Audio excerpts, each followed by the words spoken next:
invited a dear friend of mine, a spiritual brother, a fellow financial advisor into the war room. His name is Guy Hatcher. He's known as the Legacy Guy.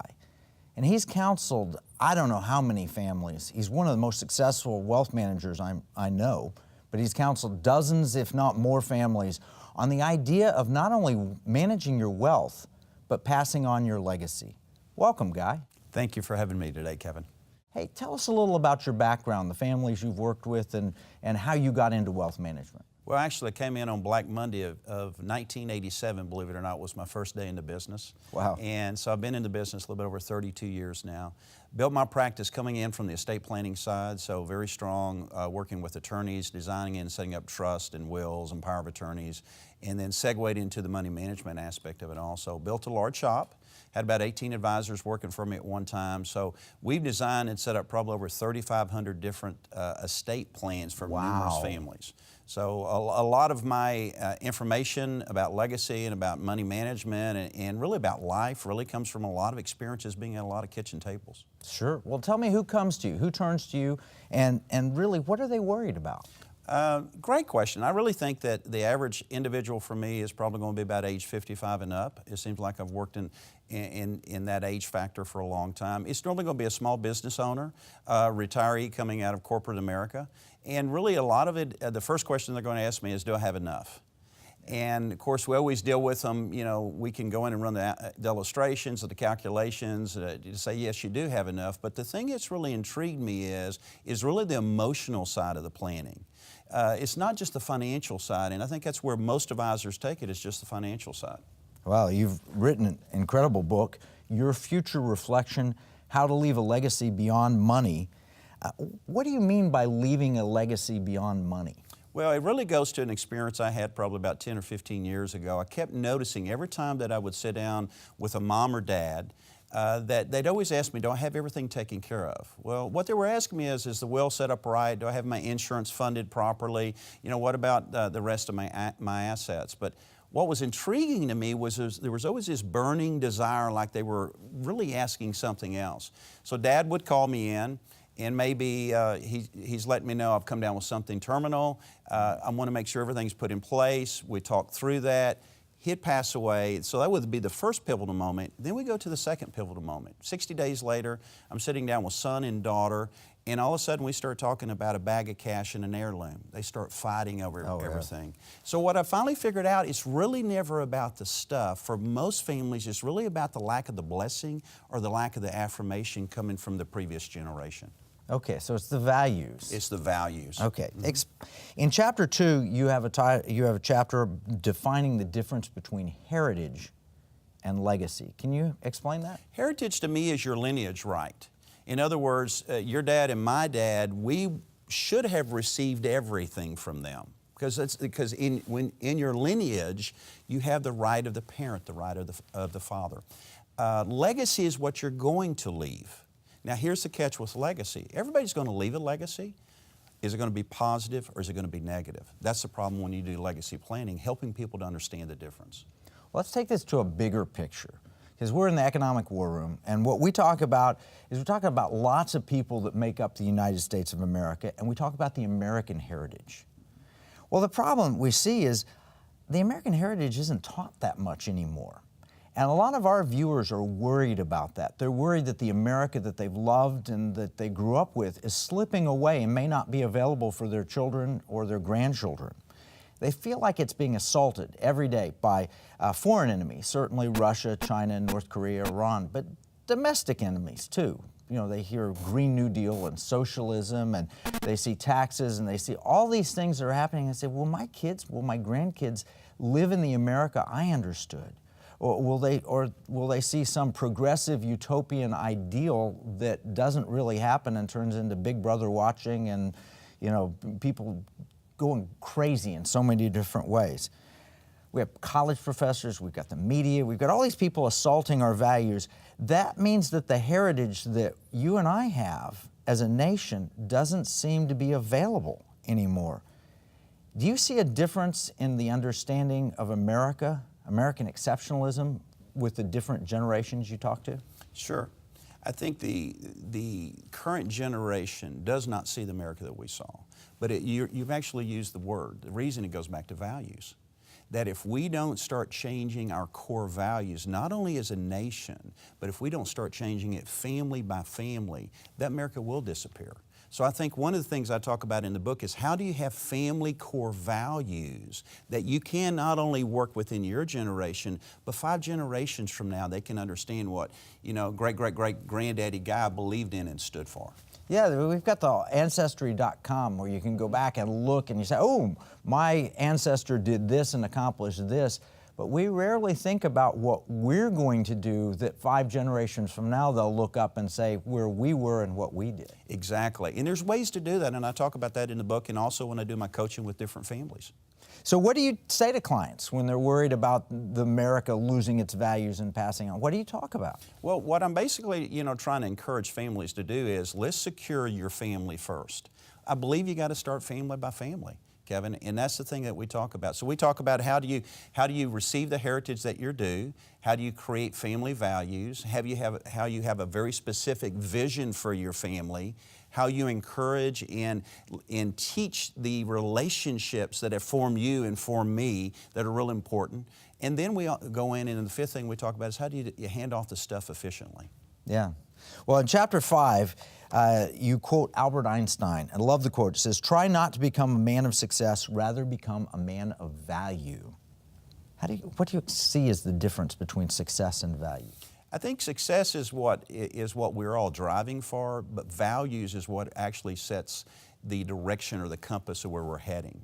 So anytime, I teach my children this, is anytime you're going to make a mistake, in which we're all going to make mistakes and have bad choices in life, you've got to go back to your core values. Did you, somewhere along the way, did you not utilize that core value effectively, or have you not made that core value important? Because the core values is the center of who we are, which ultimately becomes the result of what we choose. Well, and we've had a long conversation about relationship.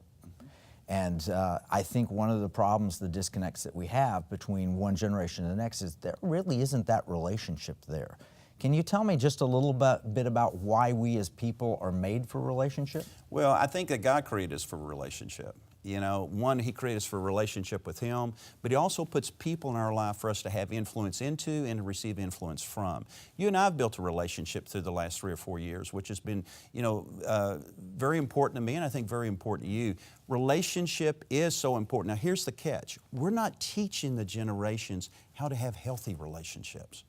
And that's one thing I try to talk about. I've got 2 girls and you've got 2 girls, and how do we coach them and encourage them? So when my girls come home, I got 2 teenagers, and they're talking about, well, Sally said X today, or Mary said Y. I always stop them and say, okay, what could we have done different in that relationship, either in your response or your words, or if she said hurtful words, how do we manage that? I just think that's important to point out good, healthy relationships for the next generation. This could be extra hard because the kids are looking at screen times of 6-8 hours a day, staring at their phone, not actually interacting with people. So that's a real challenge and something we've got to focus on. Yeah, and I believe what parents are going to have to do is set boundaries on the technology, and that's a whole separate conversation. Yeah, it is. Yes. Well, there are lots of financial advisors who can help people be tax efficient in passing money. I mean, it's just a bunch of rules and reading the rules and following the rules, and maybe there's some creative investments that advisor, but what I think sets you apart, and I really do, is that you focus on legacy.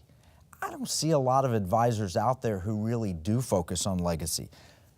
Funny, but that seems to be what the clients most want. Is that what you're finding? I am finding that I believe that most advisors don't actually focus on that. I just, being in the business so long, I kept going to why is an individual asking a question, and what is it that's really motivating them and driving them? I think it's built within all of us that we want to make a difference for future generations. We just don't know how to do it.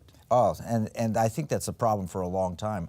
Picked up an article recently that shows the heirs of John D. Rockefeller, the guy that founded Standard Oil, that's morphed into ExxonMobil today and lots of other oil companies. The heirs of the founder are taking the wealth they inherited and they've partnered, maybe unwittingly, with Vladimir Putin and the anti-fracking movement, and they're supporting the Green New Deal and all this anti-capitalist, anti-energy movement in the United States.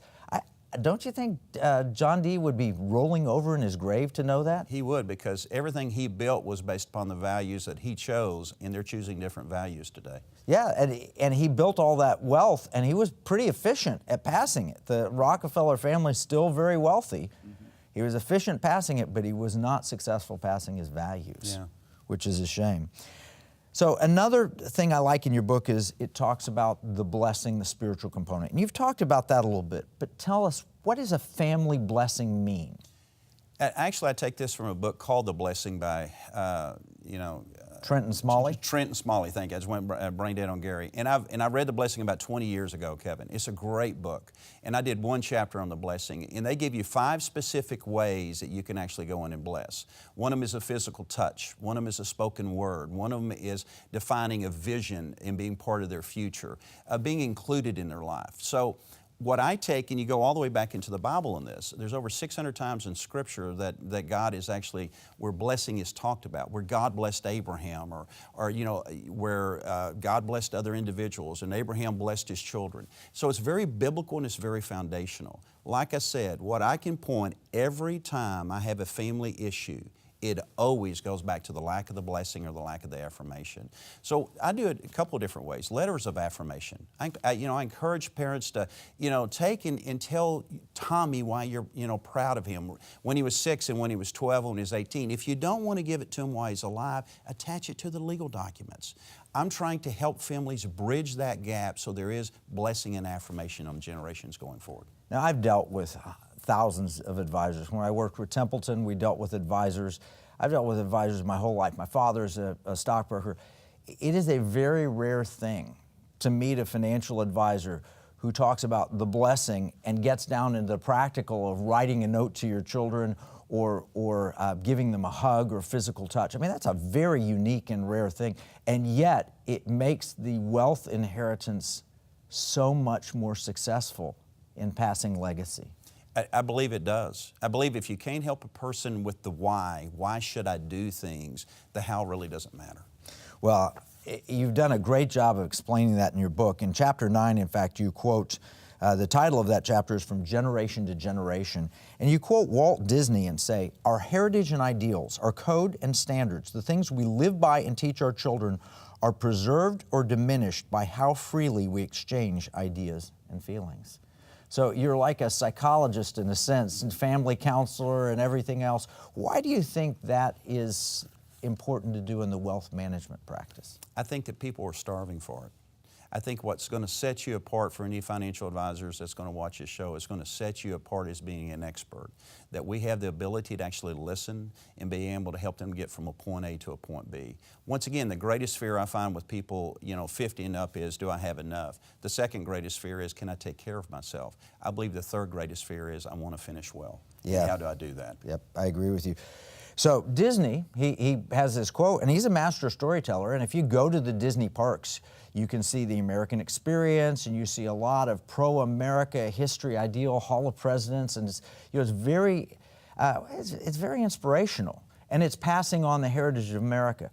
But even with Disney, the movies which used to be so pro-family and so, even those have changed a lot. And the Disney company seems more interested in the dollar than passing on the legacy, which I think is very disappointing. It is. Once again, they got away from core values that Disney put in place years ago. Yeah, so they're embracing the popular in order to get the money rather than the important and the eternal. So our audience is very concerned about the future of America. They know what President Reagan said. He said, freedom doesn't pass through the bloodstream. We're only one generation away from losing freedom because it doesn't pass in the bloodstream, because we have to pass that culture on. Why do you think it's important then for the whole nation that we tie the wealth of this country, which is the greatest in the world, with the legacy and the heritage of the country? Well, I think it's very important that we have to become the voice that when we disagree with things that's going on within our government, within our economy, we actually have to, in a positive way, stand up and say, we disagree. And we've got to say, these are the core values that we believe in, not only as a family, but core values as a nation. And we've got to be willing to fight for that. And that's really what you're discussing, that you're pointing out that there's issues going on from different angles and different places, but we've got to be able to identify those and stand up and say, this is what what we stand for. I think it's important, but I think it starts one family at a time. I think you're right. That means that individual family, if they're going to fight for it, they have to fight for it not just in their words, but they also have to fight for it with their money. And we talk about weaponizing your money. Where you spend, where you invest, and where you give may determine the future of this nation. And so how would you help clients weaponize their money? Tell us some practical things that they might do. Well, the investment choices, I mean, once again, you and I have talked about you could go put into an S&P 500 fund, but are you actually investing in the companies that you know truly are aligned with what your values are? So yes, you can do specific target investing, which we do with some clients, and because that's aligning up with the core values. Once again, I just believe is, what do you believe in, and we're going to invest that's going to match with what you say you're believing in. So what I hear you saying is there are a whole group of clients that really do want more to leave a legacy than wealth, but there are very few advisors that are willing to help the clients leave the legacy. Almost every one of them wants to deal solely with the wealth, because that's where the money for the advisor comes. Yeah. So we train advisors. I want to ask you a question. Will you help us train advisors to understand the heritage of the families and the nation and pass along a legacy through the clients? Will you help us? I would love to do that, Kevin. Like I said, we'd set them up as legacy coaches, because I think that would be very important for them to add in their practice. Yeah, that's great. Well, thank you, Guy. We're going to recap this discussion in our economic battle plan. You can get that at economicwarroom.com. And you'll get a link to where you can access this book, Your Future Generation, from the Legacy Guy, my friend Guy Hatcher. And we'll also give you some free resources that Guy's provided to us that will help you develop your family legacy and maybe find the right advisor to help you develop that legacy. This is Kevin Freeman from the Economic War Room.